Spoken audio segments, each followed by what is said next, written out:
On this show, we cover some sensitive topics. Though the obituaries may be outlandish, the people are real. Names have been changed or omitted in order to respect both the deceased and the survived by. While death is no laughing matter, some petty last words can provide some pretty entertaining comic relief. Welcome to Obituary.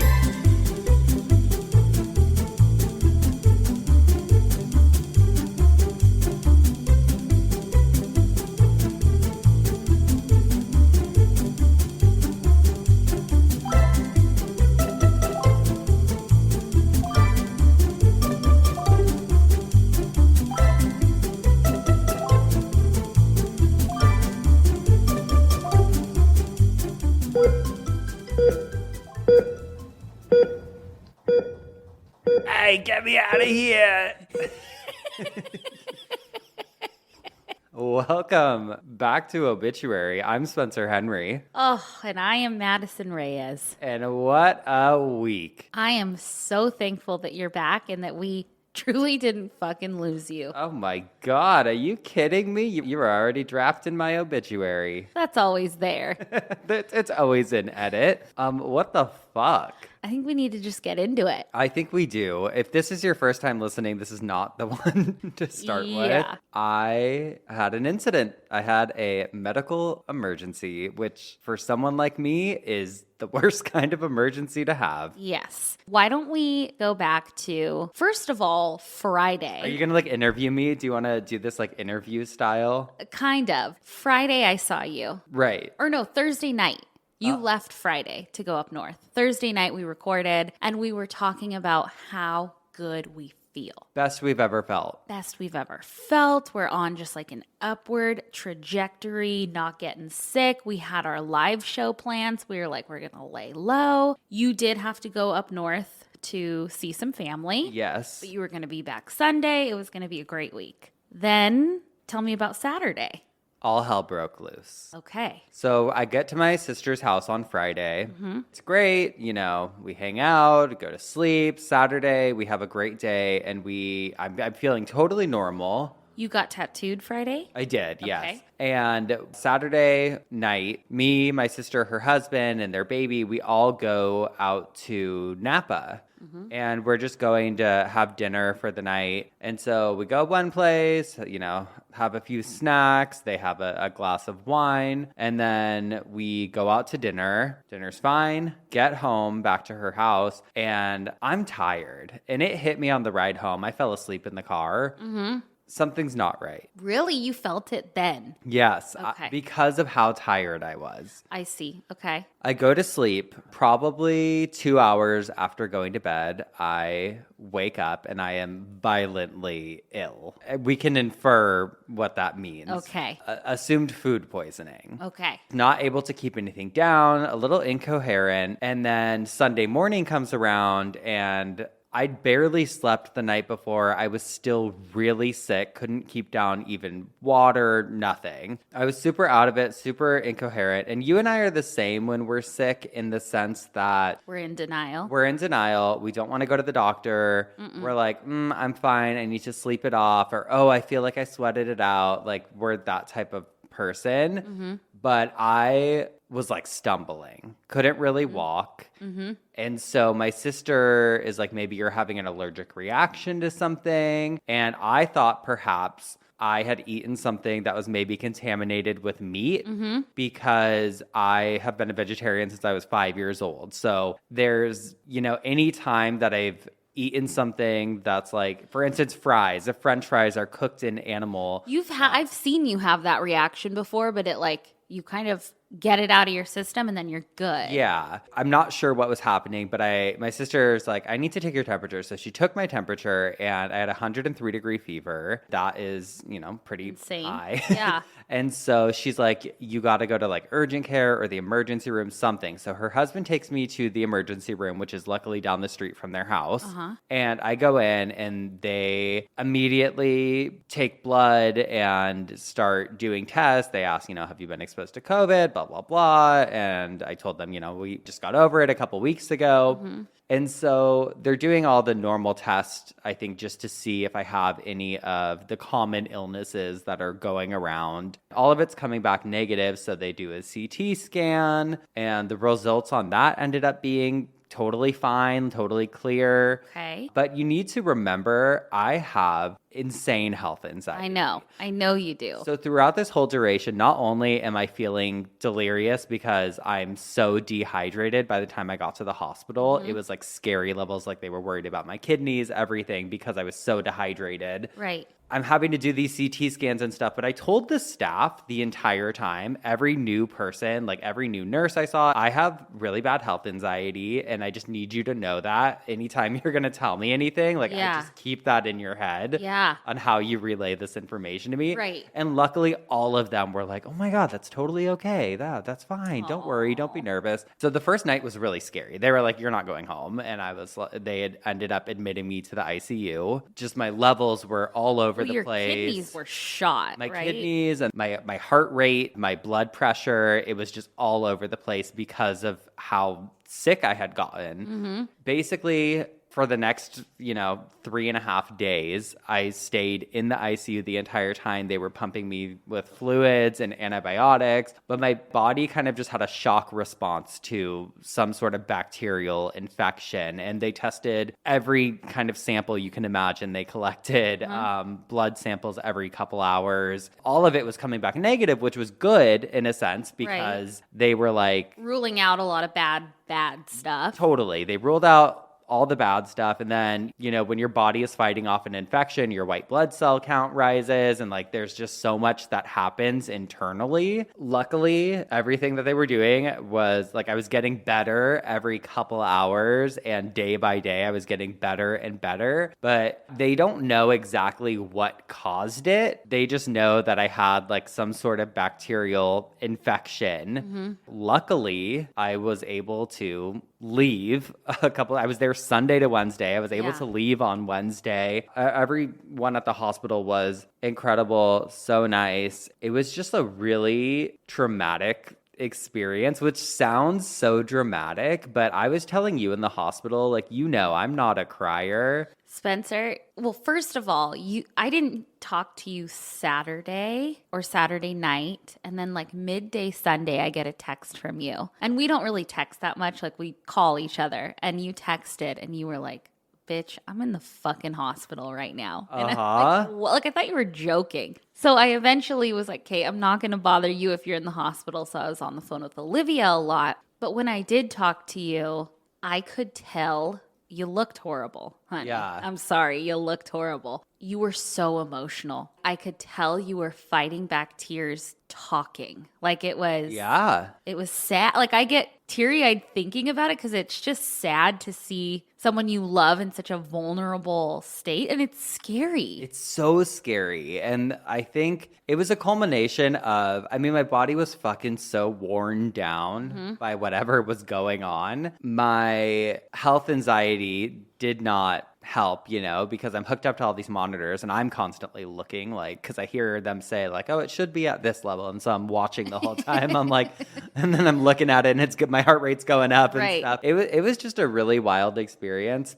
Think whatever that you were up there with Olivia and she made you go. Oh, yeah. If you were home down here, you would not have gone. And I'd probably be dead. I know. Truly. Like, I was so dehydrated. But yeah, it was a really scary situation. And luckily, we have so many amazing like nurses who listen to the show. And I corresponded with some of you Geoffs via DM, just asking for advice on certain things. At the end of the day, I think when people hear ICU, they think car accident or they think broken bone or they think this. And so it sounds really scary. And I didn't want to like say everything, but then we're so transparent about everything that I feel like it would be weird to just not tell the story. Right. But long story short, it ended up just being an infection. It was cleared. I was able to just be put on antibiotics and I was on them for about a week. Now I am feeling great. feeling completely normal, and hopefully it was just a one-time freak occurrence and doesn't happen again. And you know me, I'm so fucking paranoid. I'm asking the doctors everything. I'm like,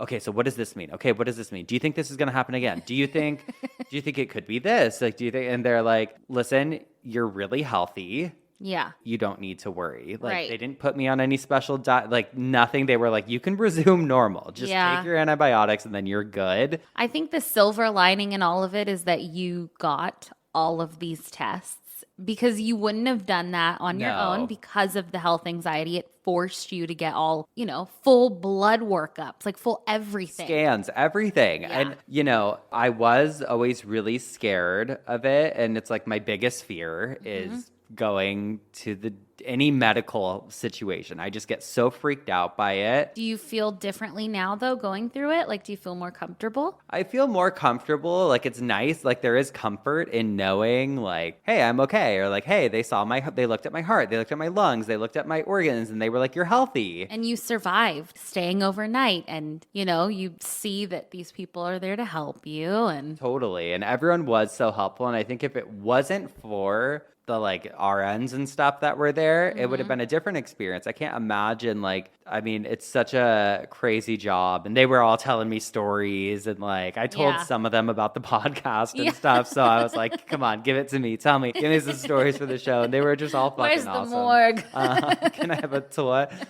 No, it was a really scary experience, and I'm just so fucking glad it's behind me. I know. You know what? The LA show is just not happening. Dude. We tried, dude. We tried twice. Weird. You have never gotten COVID, even when it was really running rampant. Even when we were fully on a full fucking U.S. tour this year, not once did we get COVID. I know. You get COVID the week that we're supposed to have the LA show. Then we reschedule. Everything's fine. For weeks, we're fine. Yeah. A few days later, there was something there.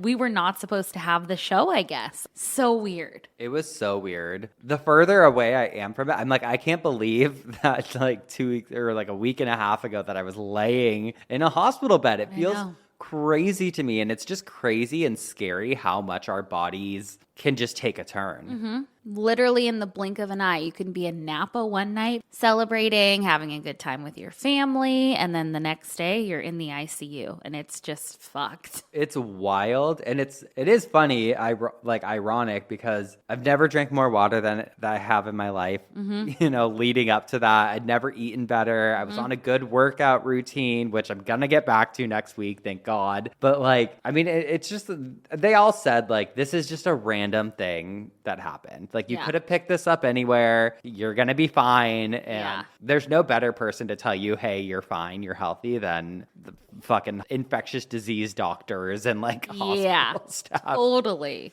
Oh, well, I'm just so happy you're back and we can resume things as normal and thanks get God. Back to it. I know.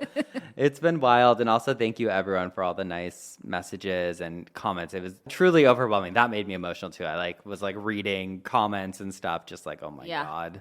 You're getting emotional, I can tell. It was a lot. It was heavy. I feel lighter about it now because more time has passed. But when I was in it, I was fucking scared. And it's also my health anxiety, a lot of it, I believe, stems from losing my parents, both. Of course. In abnormal ways and incredibly young. And I think that I just have this paranoia that something's going to be wrong with me or I'm going to die young too, when it's, not necessarily the case. Not necessarily the case. And I'm healthy and I'm okay. And if you have health anxiety, fucking be open about it. Talk to your doctors about it, because in therapy recently, I've been talking to my therapist about wanting to go to the doctor. And I'm I feel better now that I'm starting to do a workout routine. I feel like my heart rate and everything will be better if I go to the doctor. You can answer all the questions honestly too. Yeah. Do you work out? Do you do this? Do you drink water? Yeah. How much water do you drink? Do you smoke? No. Right. And thank God I quit, and thank God my body's still healthy, But in therapy, we've been talking about, she's like, okay, well, why don't you just research some doctors in your area? We'll start with that, start light. And then it's now I'm going to go into therapy next week and I'm going to be guess what? You haven't been back. No. Oh, man. I have a session with her tomorrow, actually, and I can't wait to fill her in. And also I have to shout out to our girly here because Madison flew up on a Sunday night right? I went back to my sister's after I left the hospital and I decided to stay through the weekend because I just needed to rest. Yeah. And so Sunday night, Madison flew up. I picked you up from the airport. Monday, you drove us back to LA. You drove the truck. Oh, yeah. We had to get girly home. We couldn't miss another episode. No, get me back to work. Put me on that microphone. But I'm so happy to be back and so happy that it's behind. And it's just such a random thing, but missed you guys and we're back. And I know that there's going to be an episode that comes out before this one. I know. Where there's no explanation for anything. And that's probably so annoying because I know some people are like, what the hell is going on? And I also forget people don't have social media. There's so many people who listen to us who aren't on Instagram and have no idea that like, they're just like, hey, where's the episode? Where's the fucking episode? What's going on? So there is your explanation. Thank you for allowing me the time to tell that story. God, you poor thing. You fucking have been through it. But you look good. I know you feel good. And we're just on the road to recovery, okay? And there is importance in like rest. And I'm a pretty restless person. And it's real hard for me to sit and do nothing. But I knew I needed to do that in order to be back doing this. Well, yeah, you were fucking calling me from the hospital. First, we had some meetings, which we can tell. Our merch will be out by now. Yes, our merch is out. But we had a merch call, and you FaceTimed me. You're in a hospital gown. You're like, I think I can hop on the call. I'm like, absolutely fucking not. Can you just rest? And then I saw somebody commented on, I think it was either Cult Leader or Obituary, and they're like, I bet it's exhaustion. I'm like, see? You got it. It wasn't exhaustion, but... Well, I think that played a part in it. Yeah. I think what they think happened is I essentially got food poisoning, but because I had just gotten over COVID, because... Run down. I was like run down in general, it was just too much of everything. So we definitely wanted to make sure that we were rested and ready to go. Mm-hmm. And... sometimes if you don't take a break, life's gonna fucking be like, hey, you're gonna break you. Yeah. Okay?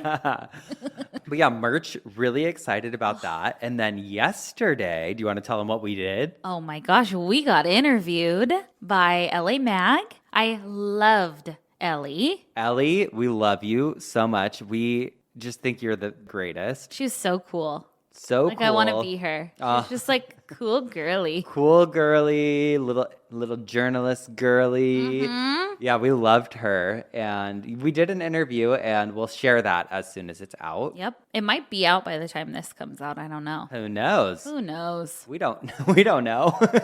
Who knows what's going to happen? I know. Maybe I'll be in the ICU. Please, God, stop no. It. No. No. Knock on wood. Knock on wood.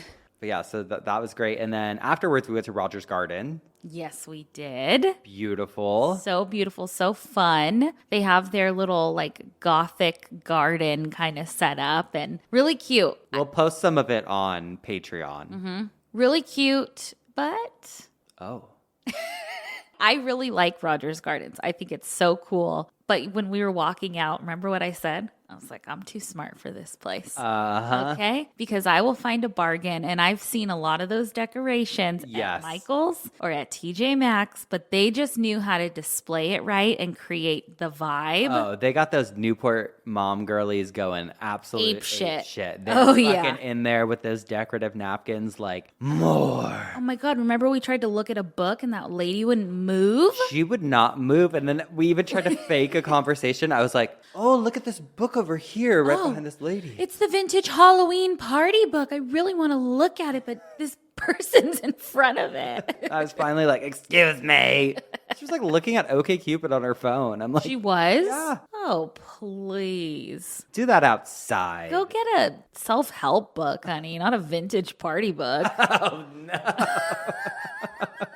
Oh, God. We're just a couple of assholes. Honey, that's a great segue. This first one says, am I the asshole for not caring and refusing to help my depressed half-sister after our father's death? Okay. I'm in my 60s, and I have two sisters also in their 60s, and we were born from our father's first marriage. Unfortunately, our mother passed away when we were young, so our father was left all alone to take care of us, and I admit it must have been difficult to do so. I mean, we were teenagers at that time. Our father was an immigrant from Italy and saw the horrors of war firsthand, but was always a good father and also a decent man. He married his second wife, the stepmother, and they stayed together until his death. Bear in mind, the stepmother was the same age as us, and so the relationship was always strained. My stepmother got pregnant, and at the time, concerns were raised because of their advanced age. Unfortunately, our father passed away 15 years ago, when my sisters and I were in our 50s, and our half-sister was only 12. She's now 27. I should mention that the half-sister was absolutely the apple of our father's eye.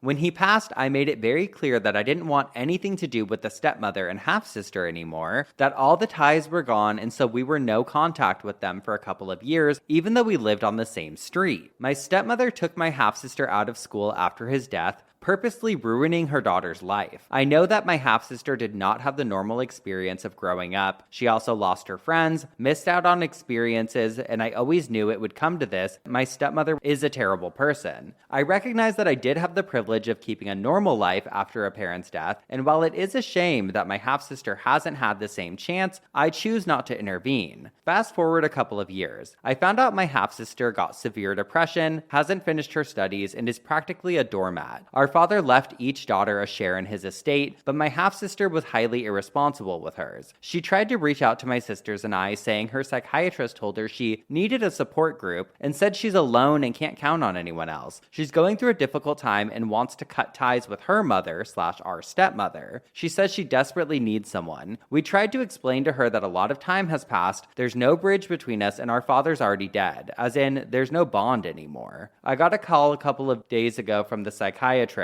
Apparently, she gave my number to him in case of emergency, who's very worried about her. To put it bluntly, I told him to forget my number, never contact me again, and made it clear that I don't want anything to do with my stepmother or half-sister. I also told him that I never will forgive my half-sister for what she did to our father, destroying his legacy. Am I the asshole? You sound like a bitch. You are the asshole. You sound so cold. I get not wanting to have anything to do with the stepmother. Sure. And maybe there's stipulations if you do create a relationship with the half-sister that, you know, she has to be away from the stepmother. But you sound cold. Cold and mean, and like you have no empathy. Like, she didn't choose her mom. She didn't choose for your dad to have, and destroying our father's legacy. Oh, please. He's the king of England. Oh, Fuck off. Even if he was, go fuck yourself. See, they're not perfect either. God knows. Oh, I just thought it was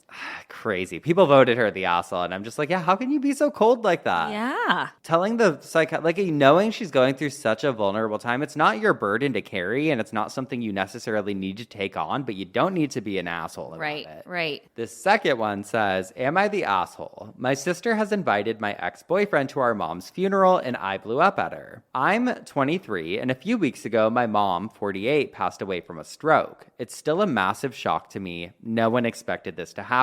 Her funeral is next week, and there's going to be quite a few people attending. We're a big family. My sister Danny, 26, invited my ex-boyfriend Mikey, 23, to our mom's funeral, and I'm really not okay with this. Mikey and I met at school and were friends since we were 15. We started dating when we were 19, and we were together for 1 year. We impulsively moved in together into a home share. It was appealing to me as my family home was incredibly crowded. I have 6 siblings who were all living there. Our relationship went downhill a few months in as Mikey became an addict. I solely paid our rent as Mikey never had any money and would constantly try to steal mine. My only regret was that I hadn't left him sooner. Every single time I'd try, he'd crank up the waterworks and fill my head with promises that he'd go to rehab and be better. When we inevitably got evicted as the house turned into a drug den, something in me kind of snapped and I left Mikey and I went to go stay with a friend. Mikey tried to go back to his parents, but they kicked him out. My mom allowed Mikey to stay with her. He went to rehab and group therapy and got a new job, but after staying with her taking advantage of her kindness for around a year, he randomly disappeared and stole a load of cash from my mom's purse and even one of my younger siblings' piggy banks. Last year, Mikey contacted my mom on Facebook and he sent her a very long essay apologizing for his actions. My mom forgave him but kept him at arm's length. Now that the funeral is arranged, Danny reached out to Mikey and asked him to come to the funeral. So her sister reached out to her ex-boyfriend and invited him to the funeral. She never mentioned this to me until she had already invited him. I haven't seen Mikey in years and I really don't want him coming to the funeral. Having my ex-boyfriend there is the last thing I need. Danny says it's what our mom would have wanted and that he did live under her roof for a while and was almost like part of the family. I disagree. Family members don't do the kinds of things he did and he doesn't deserve to attend. My other siblings agree with me and don't want Mikey attending, and one of my brothers even suspects Danny has a crush on Mikey because this is really bizarre behavior for her. It's caused a rift between Danny and I as she thinks I'm clinging on to the past. I ended up blowing up at her because she called me bitter and said I need to let the little things go. I told her she's delusional and that she's ruining our mom's funeral. Am I really the asshole? I don't think you're the asshole. I think that's your prerogative to not want your ex-boyfriend who stole money from your mom and your little sister's piggy bank at her your funeral. I understand, when people are in addiction, they do things that are out of character. I also think that's a boundary you can set. Yes, exactly. It's her boundary to set. It's not her sister's business.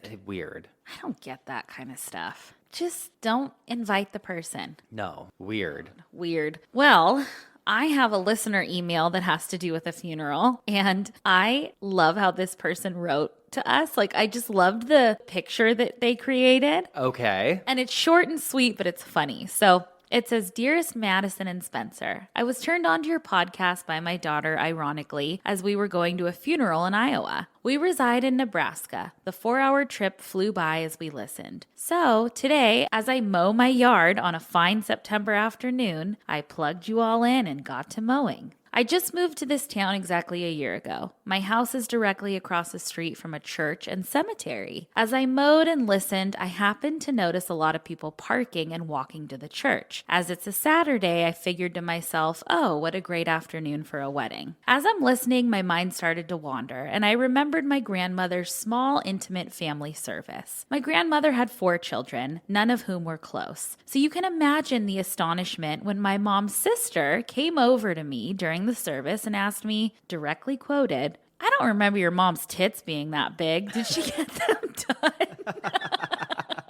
Just about this time, I turned to make a fake smiled exit. I turned to see another aunt from my dad's side. She was holding her 2-year-old granddaughter. My aunt is a sweet, loving, caring, beautiful woman. I have so much gratitude for her. But as I turned to see her holding out an arm for a side hug, remember she was holding her small granddaughter who had shit her pants and it was running down the front of my aunt's tan pants. Oh no. I made the best of both situations and just remained polite to the aunt with 0 manners and gave a distant hug to the aunt covered in shit, to which I also had to point out as she had no clue. As I'm going through this memory and remembering the reason for this get together was for my grandmother, whom I loved dearly, I decided to write you both and share. I sat down on my patio sofa and started to type. As I was thinking of an email title, I thought how cool it was going to see a newly married couple exit the church across the street and hear all the celebratory cheers from friends and family. Alas, no such Kodak moment. I looked up just in time to see a large black hearse pulling up to the church. Oh, no. Yep, a Saturday afternoon funeral. Oh, what are the odds? What are the odds? I realize this all sounds like bullshit, but I swear it's the truth, which makes us Nebraskans sound like hicks. As I'm trying to get this all out, the end of episode 119 is coming to a close, and Spencer read the story about the gentleman with the fucking bull in his car.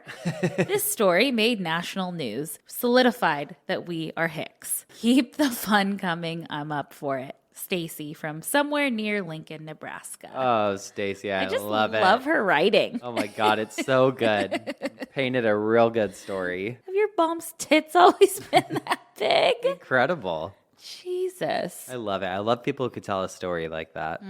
Love a chaotic funeral. Mm-hmm. Well, I am up first this week, Spencer, which means you should have a little side bitch. I sure do, and I'm not going to read the subject line. It just says, "Hello, everyone. My name is Cassie." This was submitted, obviously. "And my family moved to a small town in northeast Ohio last October. About 4 months ago, the town was captivated by a random turkey that showed up, and in our Facebook page for the townspeople, you couldn't go 2 posts without seeing a Ralph sighting causing chaos. From trying to get a loan at the bank to terrorizing the police cars to stopping traffic for long lengths of time, he quickly became a staple of our town. He unfortunately got hit by a car, and our town has felt so bad since the news broke that somebody wrote an obituary for him, and I thought you'd enjoy it."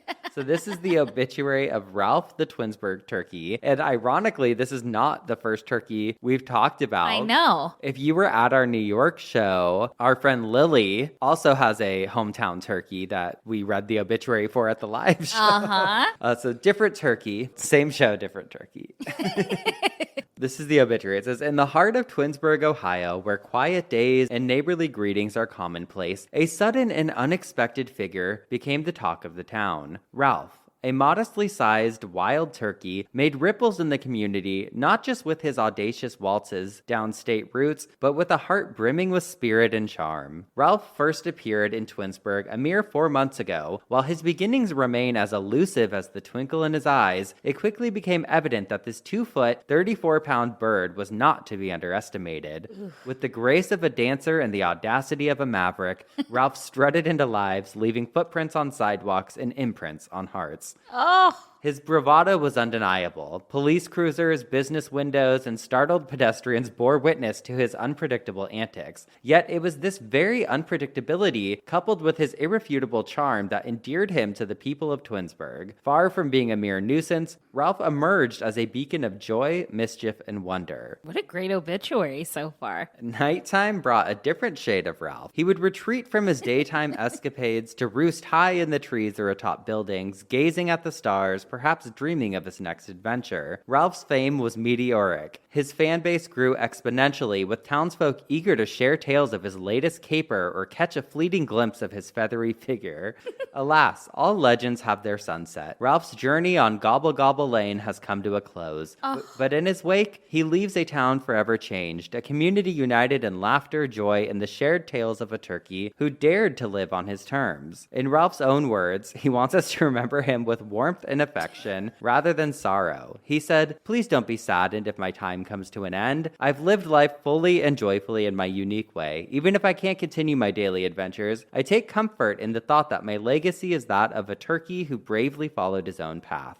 The story of Ralph is not just that of a bird, but of an enduring spirit, reminding us all of the unexpected beauty that can emerge when we embrace the unconventional. In the years to come, as Twinsburg residents reminisce about this feathered marvel, they'll smile, remembering the turkey that danced into their lives and etched his story into the town's folklore. The final arrangements for Ralph are being coordinated by Faithful Pet Cremation Services of Twinsburg, who have kindly volunteered to bear all expenses associated with his passing. Given Ralph's widespread fame, the details regarding his final resting place and any potential memorial services remain confidential at this time. Rest easy, Ralph. Your gobble will echo in the hearts of Twinsburg for generations to come. Oh, what a beautiful obituary. And then they said, "Here are some pics for you to enjoy, and a bonus pic of my family and I. Also, please come to Cleveland." Okay, I have to show you, obviously. I know you'll want to see Yes. Ralph. There he is on a street. There he is by a Chase Bank. What a beautiful turkey. God, turkeys are fucking cool. Wow. I love turkey. Oh, Oh, Ralph. is that his cremation box? My God, what does it say? The what turkey? The Twinsburg turkey. Oh my God. And then you and your cute little family. Cute little family. Oh, I just thought that was so beautiful and cleverly written. That's a better obituary than I've heard from most people. I know. So, Whoever wrote that. I can only hope to have an obituary as half as good as Ralph's. As a turkey. I know. All right. Well, we'll take a quick break, and when we come back, we'll find out what had you spinning in your coffin. Alrighty. We'll be right back. And we're back. What had you spinning in your coffin this week? Oh my gosh. Well, girlies, we love a funeral director on this show. Well, for the most part. Uh-huh. We have heard some incredibly fucked up stories about a few funeral directors, thanks to you, Spence. But for the most part, we owe so much to a funeral director. They are truly, I think, what can make or break a funeral. They assist in almost every aspect of a funeral, from preparation to even sometimes grief support. But did you know that a few funeral directors throughout history invented some very important things for us? I did not. Okay, and they don't have to do with death. Huh. So I got a lot of my information from myasd.com, and I kept searching some of the things I'm going to tell you about, and this website kept popping up. And so I was like, what is this website? I've never seen it before. And I wanted to know what ASD stood for. And I guess, according to their history tab, ASD was founded in the 1970s by a husband and wife, and it was an alarm company. So ASD stood for Alarm System Design. They then established an answering service, and this sent me down a whole history of telephones, which I won't get into, but I'll give you like a little Cliff Notes version. But today we have such fancy smartphones, and we can have multiple people on a line at once, but that's pretty new. The telephone was invented in 1876, and for a few years you could only talk to one person at a time. Phone numbers were alphanumeric, which meant that there were 5 numbers and 2 letters, and phone numbers weren't even a thing yet. I read that the first phone call didn't require a phone number because there were only 2 phones in the whole world. So Alexander Graham Bell, who invented the telephone, just picked up his phone, and his assistant had a phone in another building, and they could just talk to each other. Since the invention of the telephone, so many homes and businesses started having them. Landlines, obviously not cell phones. So telephone switchboard operators were a thing. And I mean, they're still operators today, but they were incredibly important. A telephone switchboard was basically something that would receive the call and then direct it where it needed to go. I think of Changeling because that was her job, Angelina Jolie in Changeling. Oh, I've never seen that. What? Yeah, I've never seen it. My mind is blown. Madison, we need to watch Changeling. Okay. Doesn't she like end up in a trunk or something? No. Oh. Why do you guess? I don't know. Well, okay, so think of Changeling, I guess. But there was no call waiting, obviously, and putting someone on hold or anything like that. So ASD also stood for Answering Service Dispatch, and they would have businesses physically wire their phone lines to them, and then they would be able to direct the caller to the appropriate people. And one of their most loyal clients, even today, was the Griffith Funeral Chapel in Norwood, PA, according to their website. And while I was writing this, I was like, I had this vision of Desi Arnaz in I Love Lucy, just like picking up the phone, like, yeah, operator, can you connect me to so-and-so? And like, I think that's kind of how it went. Really good impression. Well, what do you want me to do? In the 90s, ASD changed their name to Answering Service for Directors because they chose to only exclusively work with the funeral industry. So they are an exclusive funeral home answering service, which I've never heard of. They are still in business today and have grown with the times. They now offer so much more, including text alerts, and they even have an app. But I say all of that to say phones are so important and such an important thing in the funerary industry that we don't think about. And this brings me to my first funeral director invention. Okay, the Strowger switch. Almond Brown Strowger was born in 1839, and he became an undertaker in Kansas in the mid to late 1880s. His undertaking business was located in Kansas City, and at the time, he was only one of 2 undertakers in a town of 50,000 people. So you can imagine that business was fucking really good, right? Booming, baby. Booming. Especially after the telephone was invented. I bet it would just be ringing off the hook. Well, he actually saw a huge dip in business in the 1870s and 80s, but it turns out that the competing undertaker in town, so the only other undertaker, had a wife who was a telephone switchboard operator. So someone would call in and she would answer, and they'd be like, I need the Strauger funeral home. And instead of directing the call to his funeral home, she would direct it to her husband's funeral home. Oh, shit. He found out about this little scheme and saw that they were stealing a ton of his business. So he went straight to the telephone company, but there wasn't anything that they could do. So he took things into his own hands. According to sparkmuseum.org, quote, by cobbling together hat pins and electromagnets into the first automated telephone exchange. Strauger patented his stepping exchange system in 1891 and installed it in LaPorte, Indiana in 1892. The basic design of the system was 10 rows, each containing 10 different contacts, meant that it could serve up to 99 customers automatically. Essentially, the mechanism of the exchange would move based on pulses from two-part phone signals.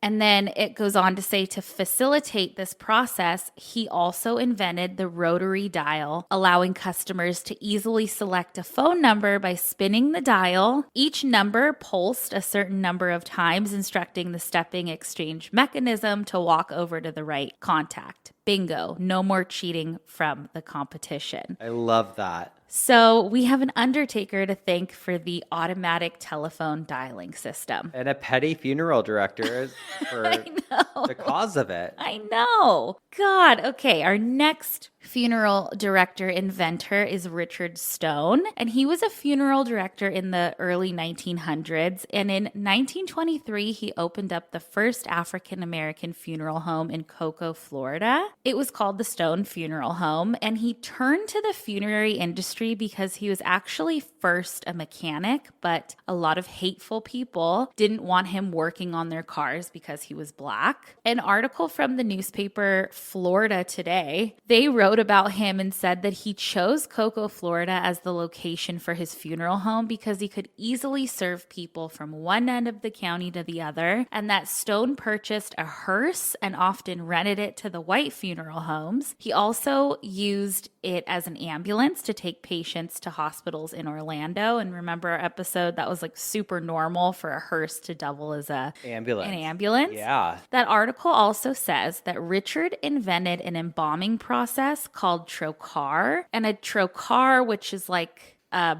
pointy metal tube with a hose, and I believe trocar embalming is used for cavity embalming. I tried to watch some videos on it and I was a little too confused. But he also invented the automobile turn signal. Oh shit. Mm-hmm. One night in 1935, Richard woke up from a dream. That dream was that he invented a turn signal. According to myasd.com, he used a coffee percolator to make a prototype and filed for a patent. Unfortunately, Stone lived during a time when credibility was defined by skin color, and he was unable to find a manufacturer willing to produce his invention. Although he never received the credit or profit he deserved, Stone's idea did a great deal to improve driving safety. Today, Stone's achievements are now recognized and celebrated within the city of Cocoa, Florida, with a special landmark. A section of the town has been renamed Richard E. Stone Historic District, which is a stop along the Florida Black Heritage Trail. So it's great that Richard finally is getting credit in Cocoa, Florida. However, it sucks that when you Google a turn signal invention, his name is left out. God, thank you, Richard. And I wish more people used them. I know. Fuck. Okay, which brings me to my last invention. The grand finale. There's a lot of inventions. There's going to have to be a part 2. But a few months ago, there was a huge fight caught on camera that is now infamously known as the Alabama Riverboat Brawl or the Montgomery Riverfront Brawl. Okay. And I hate seeing videos of people fighting. I don't like it. But this one felt like justice got served. And during that brawl, there was a folding chair. that the New York Times dubbed as a symbol of resistance. That chair got busted over people's heads like WWE style. And Oh, yeah. Great. I loved it. But soon the folding chair kind of became like the main character. And I saw articles come out that the inventor of the folding chair was a Black man named Nathaniel Alexander. And he patented his design on July 7th, 1911. His folding chair is my favorite one, but it's not the first. And I'll get to why I have seen so many patents for folding chairs in a second. But he wanted this folding chair to be able to be used in places like churches and schools. So his chair included a bookrest on the back of the chair. So like if you're sitting in church or singing in a choir, you can rest your Bible on the bookrest in front of you. And read it. His patent is, I think, the coolest, but it's not the first. Folding chairs can be found back in the Middle Ages, in the 13th century. But I found this interesting. A popular folding chair was also patented by a man named Seth G. Tufts, and Seth was an Ohio-based undertaker. Seth's passion was not undertaking, it was just good business, but his real love was inventing things. And he has patents for a bunch of stuff, including a portable fire escape and an elevator safety hatch. He got into the funeral business because he was a skilled cabinet maker and was asked to make coffins after the cholera pandemic. He was also asked by members of the community to hold funerals for their loved ones, so it just kind of grew into a business for him. But Seth needed chairs that were easy to move around and put away and didn't take up too much space in the funeral home, so he invented the undertaker chair, which is basically your normal wood folding chair, but just has the coolest name. But I watched a video on his funeral home, which is still standing. It's called the Tufts Schildmeyer Funeral Home, and it's in Ohio. And the building where this funeral home is located is super beautiful. It was built in the mid-1800s and was originally the private residence of a riverboat captain on the Ohio River. Well, Boom. shit. Connection. Bam. It's all connected, baby. Interesting. I know. Who knew? Thanks, guys, for all your great inventions. Love the turn signal. Love the chairs. And love the telephone. We love it all. Woo. We use all of them daily. I know. Incredible. Well, we're going to go come up with some inventions of our own. And when we come back, we'll hear what had Spencer spinning in his coffin this week. Oh, yeah. We'll be right back. And we're back. Spencer, what had you spinning in your hospital bed this week? God. Well, this week I was actually reading a book that a lovely geoff named Jessica from Denver sent us. And in this book, they briefly mention plastination, which is what had me spinning in my coffin this week. It might be one of my favorite coffin spinners. Okay. It's really cool. So, you know, we love a unique embalming Yes. show. Absolutely. And that's kind of what we got today. It's a little bit of a mixed bag, but it kind of takes us everywhere and covers several sectors of the obituary universe. By definition, plastination is a technique or process used in anatomy to preserve bodies or body parts. And this technique was actually developed by Dr. Gunther von Hagens back in 1977. Oh, 1977. Yeah. Okay. So not too long ago. Yeah. For thousands of years, we've seen a variety of ways to preserve bodies after death, from mummification to essential oils, lest we forget cryonics. Honey? Honey.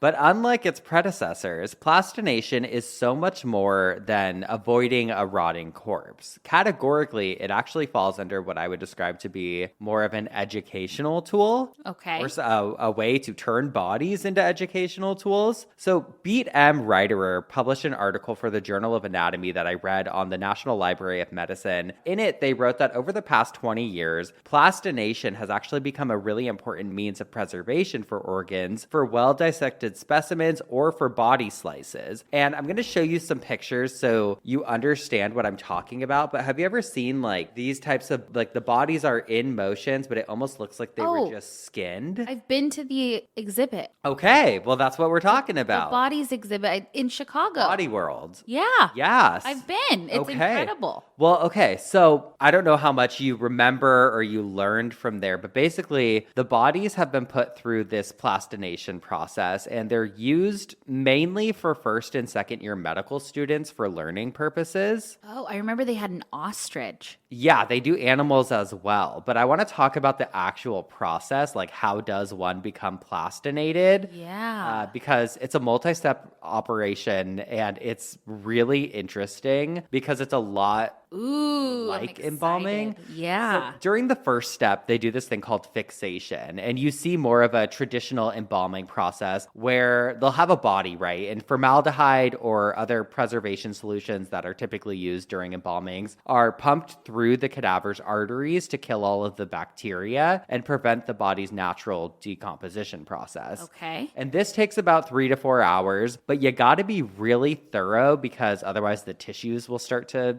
come undone and get real nasty. Mm-hmm. But after that, they begin dissecting the body. And during this part of the process, the skin, the fatty and connective tissues are all removed to prepare the individual anatomical structures and elements. According to the complexity of the dissection, this can take anywhere from 500 to 1,000 hours of labor. For one body? And it's mind-boggling, but you have to think they have to be so thorough when they're removing all that excess tissue so that you can have this formed body. And then once the dissection is complete, this is when the actual process of plastination begins, according to Body World. In the first step that they do, the water and soluble fats are dissolved from the body in a bath of acetone. And then under freezing conditions, the acetone draws all of the water out and replaces it inside the cells. Like the acetone makes its way inside. I have acetone under my bathroom sink right now for my nails. You never think of it the same way again. I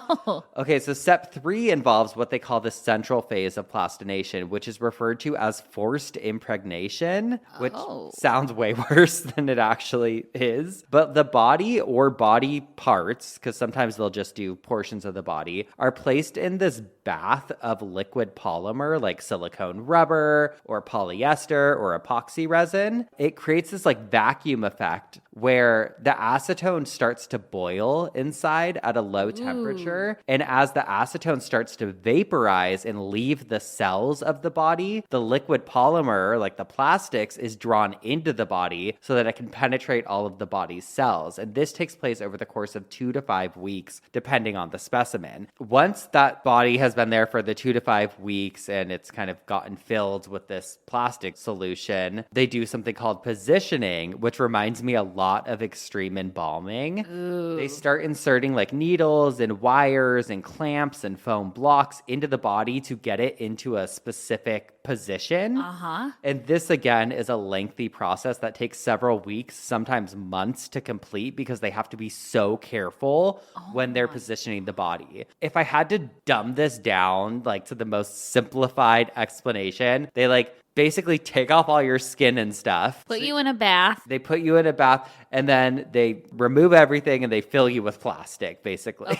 Okay. And so once you're posed, the final step, step 5, consists of curing the body. And depending on what they actually use to inject the body, like the type of plastic that they used, they either do this with gas or light or heat to cure the plastic. And the curing protects the plastic that's been injected from being affected by any natural decomposition and decay. I'm never going to do my nails the same because I cure my nails with a UV lamp. Oh my God. Well, I mean, think about it. Your nails are part of your body and it's a way of hardening it and preserving it. I wanted to know more about the why behind this. I know they use these bodies and these body parts for educational purposes, but I'm how did this come to be? Yeah. To learn more about the why behind it, I tracked down an article from The Guardian that was written by none other than Dr. Gunther von Hagen, who started this all back in 2018. And he wrote, quote, "In July of 1977, I was working as a research scientist at the University of Heidelberg's Institute of Pathology and Anatomy. Looking at specimens embedded in plastic, the most advanced preservation technique then available, I wondered why the plastic was poured around the bodies rather than into them. That was when I came up with the idea of vacuum impregnation, whereby bodily fluids and soluble fat are extracted and replaced with resins, silicone rubbers, and epoxies, a process I later named plastination. But it was only after a year of intense research and hundreds of experiments that I got some presentable techniques. By March of 1978, I filed the first patent for plastination, a technique now used in 400 medical schools and universities worldwide. Wow. In the beginning, I thought plastination would mainly contribute to improving medical teaching, but the huge subsequent lay interest inspired me to create public exhibitions, not to shock people, but to capture their imaginations. The first Body Worlds exhibition, featuring whole-body plastinates, was shown in Japan in 1995. Next month, we will open a permanent museum at the London Pavilion. Now at the age of 73, my body is breaking down. I have Parkinson's disease and the challenges I face are immense. Suffering from Parkinson's is like practicing dying. My hands tremble, my speech is faltering, and my movements are uncoordinated. I have lost skills I had, and they will never return. I can't play my beloved violin anymore. The doctors prognosticated that I would end up in a wheelchair, but fortunately I can still walk and move around freely. The biggest obstacle is my speech, and I now avoid speaking in public. I always wanted to be plastinated. Among the 17,000 who have signed up to donate their bodies for plastination are my wife, Angelina, who has been working with me for more than 30 years, and my son, Rurik, who takes care of our finances. After years of physical decline, I feel better having transferred many of my stressful duties to my wife and son. I have started to actively fight the disease and change my attitude towards it. My strong will is my most powerful gift. I feed my body well and give it enough sleep and exercise. I focus on new projects that keep my brain cells alive. I want to live longer than my father, who just celebrated his 101st birthday. Oh. After my death, we have agreed that Angelina will plastinate me. I could envision my plastinated body standing in a welcoming pose at the entrance of an exposition, or rendered into slices and distributed across various sites. The ultimate decision rests with her. What can be done with plastination is dependent on many factors. If I were injured in a car accident, for example, slices would be unlikely to be an option. Although I approach the body as a modernist and minimalist, I feel that my role is to carry on the tradition of Renaissance anatomists. This is to reject the taboos and convictions people have about death and the dead, our joint and inescapable fate. I want my work to live on. It gives me great satisfaction to know that I will continue to teach after my death. Sometimes, at this stage in my life and illness, I wish I could suspend my convictions and embrace the idea of divinity and an afterlife. Kierkegaard said that religion was the great consolation of his life, but I don't think there is a continuum beyond death. Every deceased body I have seen has shown me the absence of the soul. I don't believe anything is left of us after we die. My critics allege that I violate the sanctity of the dead. I say that there is no violation in giving a deceased human a post-mortal identity, and decomposition is not sacred either. The post-mortal body is confrontational. It forces us to set aside our unconscious and conscious repudiation of death. All of us die a little every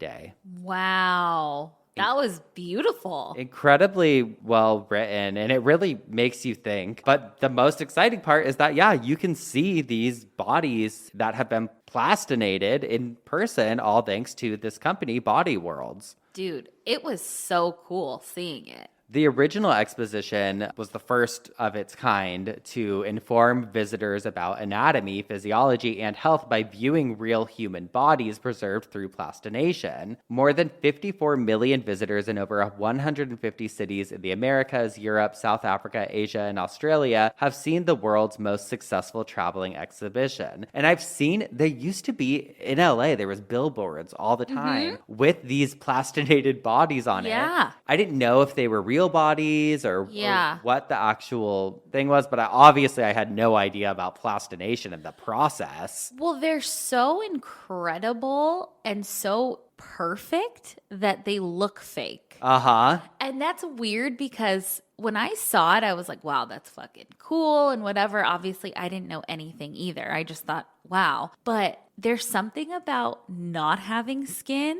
that makes it less scary. Yeah. Like if they all had skin, Sure. I'd be like, fuck. Well, I think because we can't compute. Like it's like when we see a skeleton or we see skulls. It's like we're not like, oh, that's what's in me. I mean, some people do. Right. Maybe that's the normal thing to think. Yeah. Like, unless there's eyelashes and skin on it, honey, we don't believe it. Okay. We're not impressed. You fooled us. So wow. that's plastination. At first, I was under the impression, based on the description I read about in that book, I'm like, okay, is this like a form of embalming where they used to try and embalm people with plastic, which I am sure has been attempted. Sure. But yeah, so that's plastination. Wow. I loved learning about that. How cool. It was like a fun one. It felt like I put my like Bill Nye hat on or something to learn about that one. It's cool. Very cool. Well, let's talk about some other ways to preserve our loved ones, like in written word. Yeah, perfect. In paper. Yes. Not plastic. Uh-huh. Okay, I have got George, and I just love his little short obituary. It says, George, 80, of Davenport, got sick of the bullshit and passed away on Thursday, March 24th, 2022, at his home following a brief battle with cancer. He said, I had enough. He said, this is bullshit. George was born on October 7th, 1941 in Davenport. He graduated from Assumption High School. Love that. Ooh. Class of 1958, and married Carol Sue. Tim was the owner of Tim's Car Wash and at one time operated 3 locations. He had also been a bartender at the Knights of Columbus. He enjoyed bowling, cards, golfing, trips to Wisconsin, watching the Packers and Hawkeyes, and then there's a bunch of people that he left to honor. He was preceded in death by infant sons, Timothy and Brian, parents and sisters, Nancy and Sandra. But he was sick and tired of the bullshit. And I love that. We love someone who tells it like it is. I know. Aw, poor guy. Rest in peace. Rest in peace, George. I got one for a not so good guy. Ooh. Madison, we have a new scathing one to add to our repertoire. Okay. And here's the thing that's so annoying. I can't find the actual obituary because the website the daughter of the man tried to post it to took it down and wouldn't let her post it.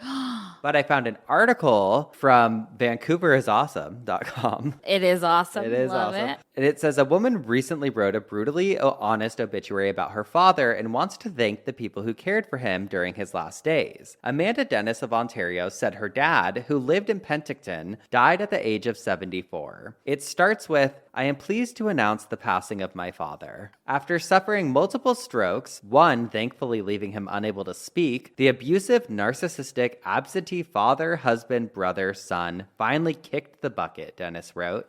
Because he treated people with disdain, there will be no service. Dennis tried to post the obituary on the funeral home website where her father was cremated, but it was removed, she says. Not all parents are good, and that's okay, and it's okay to talk about, she tells Glacier Media. My father was absent, he was abusive, he was narcissistic. The truth is, this is the way he was, she says. It's my family's truth, and I'm not going to change that because somebody won't post it. In the obituary, she wanted to make sure the staff who were dealing with her father were thanked. Special thank you to the staff at Penticton Regional Hospital for putting up with this miserable human for so long. The residents and staff at Sunshine Ridge for their support towards his family at this time, reads the obit. Dennis says she's appreciative of their work and of what they would have had to put up with. They didn't have the ability to walk away or cut themselves away like I did. Dennis was raised by her mother and grew up with her brother. I wanted to have a relationship with my father. I did. Every daughter does. I didn't get the father-daughter dance. I didn't get a lot of things, she says, but we made up for it. Writing the obit, she adds, has been therapeutic for her, and she hopes it gives comfort to other people in a similar situation. She did share the post on Facebook and has received messages from people thanking her for being honest. I tried to find the actual obituary. I couldn't find it anywhere.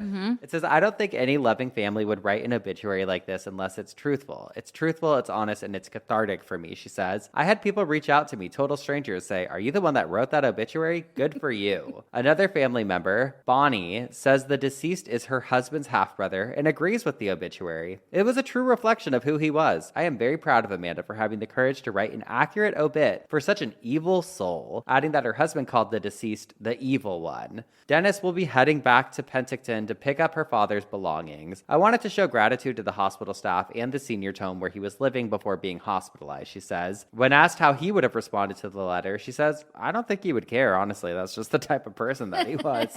In lieu of flowers, she's asking for people to be kind to one another. Ooh, okay. You know I love a scandalous one. Oh, we love a scathing obituary. I just feel like it's cathartic. We're proud of you, too. Yeah. We know you don't know us, but if word ever gets to you, just know that we're here for it. And if you want to ever send us the full obituary, we will happily read it. Oh, we would love to read it. And we will let people know.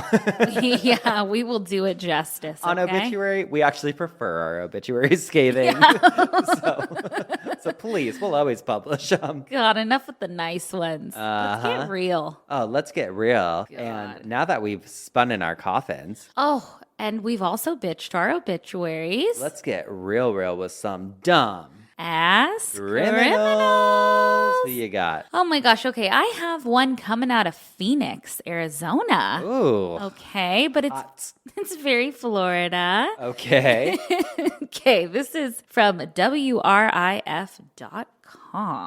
Now, I'm going to read you some of this article, but I'm not going to tell you why this happened until after, okay? Okay. So according to a report, a man is facing multiple charges after police say he broke into a random Phoenix home. The suspect was 68-year-old Eugene Howard Shelton. He tried to break into this random house, and the report states that the children tried to refuse to let Shelton into the house. So fucking scary, right? Well, it didn't help that he was only wearing socks. He wasn't wearing any clothes. One of the kids hit his hand with an iron before he forced the door open. Once he got inside, though, all he did was he sat on the couch. The children's dad came home immediately. The dad found his boxers and a fanny pack sitting by the front door and found Shelton sitting on the couch. Okay. The reason that Shelton had to get into this house was because an alligator was chasing him. Oh, that is very Florida behavior. Very Florida behavior. And he smoked meth. So that is why he thought alligators were chasing him. So there wasn't an alligator. There wasn't. No, he was also nervous about some dogs too, but mainly the alligators. God, we love it. I love it. Speaking of Florida, we're coming there. We really will. October 26th. October 26th. Get your tickets. The only place we'll never go is the Dynasty Diver. I know, for some reason. Okay. I have one that was sent to us, and it says, greetings from a couple of Vermont dumbasses. Hi, friends, with so much love from Vermont. Obligatory, my life has had so much grief in the last year, and listening to you has made it insanely easier to process. I would probably die for you and maybe kill for you, yada, yada, nonsense. But for real, you're killing it, and I'm having a blast getting to follow along. Thank you. I've always thought about writing in to share about my witchy great-grandma, who now definitely haunts us, or my great-aunt's fairly comical burial, but I'm here on much more important business. Ooh. We want to hear about it all. I know. Burlington's most recent criminal and number one dumbass, although some would argue that's me, is making some waves and strides and wheelies around town, but finally got captured. News made its way to The Guardian. And so I'm going to read you the article from The Guardian that says, by hook or by bike, car, boat, and kayak, elusive Vermont robbery suspect caught.